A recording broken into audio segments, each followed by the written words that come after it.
Now, earlier this morning, as I said, Kate Garraway spoke to Good Morning Britain. This is her first interview since her husband Derek passed away.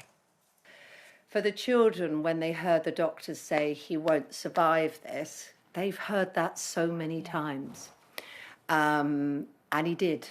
They were so beautiful, the children, about that. Individually, they had time with him on their own, as well as all of us together. And Darcy said, "Dad, if you can't do this, we'll be okay. You know, you release yourself. If you need to go, don't worry about us." But, you know, we have to pick ourselves up and go on, don't we? And that's what Derek did and would want me to do. And, you know, thank you to everybody that's made it possible. Well, yes, well done, Kate.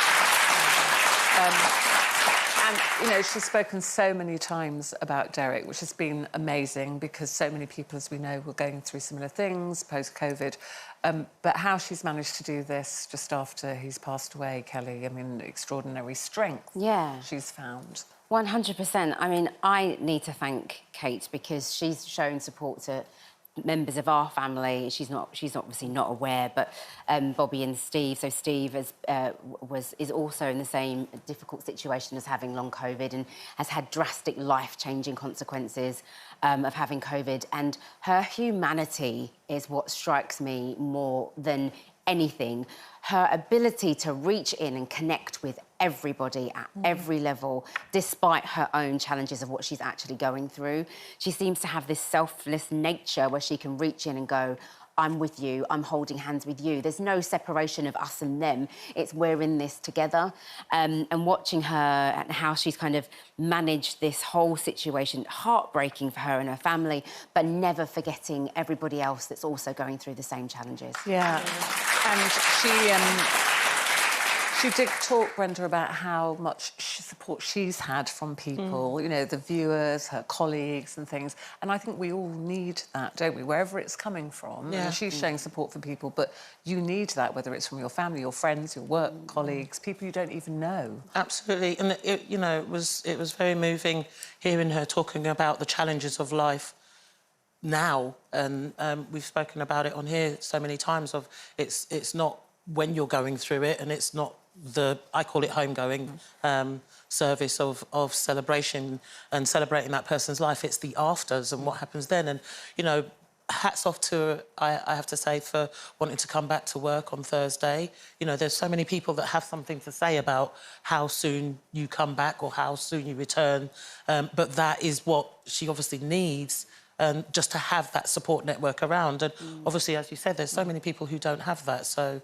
And she said, you know, Derek wouldn't want them to be grieving forever. She said, you know, we've got to pick ourselves up and go on. That's what Derek did, and he would want me to do the same. And I think the way she talked about her children, Kelly, and how extraordinary they've been, she said they've surprised her, actually, how mature they've been about it all. Yeah, absolutely. I think, you know, no one knows what stage of grief Kate and her family are in, because, of course, there's the 5 stages of grief, and I think at some stage you see it's very painful still, don't you? It's still very evident, which, of course, it is. But everybody's grief is very personal, as it is to all of us, and no one can say when and where and how you deal with it. You just have to deal with it on a day-to-day basis. But going back to the children, seeing Darcy being a pallbearer, honestly, because I was a pallbearer for my mother's funeral, and there was something that when I saw that, I just thought, it's almost like her last honour. She wanted it, and I think Kate mentioned it in the interview, that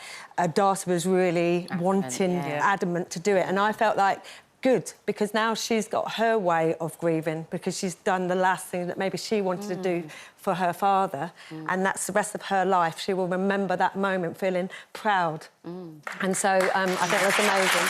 And I think when you mention there, you say funeral, Brenda says homegoing. Brenda, is it homegoing? Yeah. I think, for me, that is the final act of love that you can show someone, do for somebody, is to celebrate their life in that way. And so you said whatever it is, you do, whether, like you said, pallbearer. You're right, Brenda. Yeah.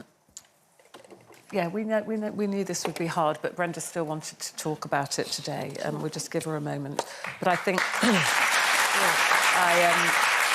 think that is your final act of love, isn't it? Yeah. To show that person all the love you have. Well, listen, we wish Kate and Darcy and Billy, all Derek's family, his friends, all our love and all the very best moving forward now, because, like you said, they're very stages of grief, and this is just the start for them, I suppose. Yeah. And thank you, Kate, for speaking so candidly this morning. And she does say that she didn't want to talk too much about it this morning, but she said she will be talking a lot more about care and the care system. And I think that will be quite a mission for her now going forward. I think that's the main thing, isn't it? She's really highlighted, you know, how many people in this country care for others and how difficult that is. Yeah. OK.